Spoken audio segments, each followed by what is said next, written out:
lupa subscribe ya guys.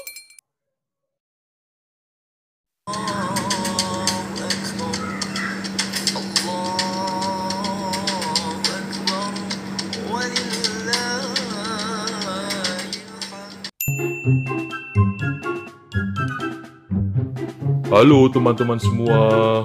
Seperti biasa nih teman, setiap kali menjelang Hari Raya Idul Adha, pasti di mana-mana sering sekali menjumpai yang namanya hewan kambing dan sapi. Wah, wah, wah, wah. Ternyata hewan-hewan kambing yang ada di depan saya ini besoknya buat dijadikan hewan kurban, teman. Kambingnya pun juga bermacam-macam, teman. Ada yang ukurannya besar, ada yang ukurannya kecil, ada yang warnanya hitam, ada yang warnanya putih, ada yang bertanduk. Wah, pokoknya banyak banget, teman.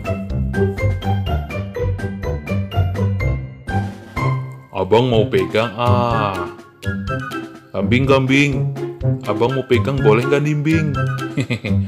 Namanya kambing dipanggil diem aja. Waduh, susah amat ini dipegang. Aduh, nggak nyampe nih, ntar gigit lagi. Gigit nggak ya? Oh, susah banget ini mah dipegang kambingnya.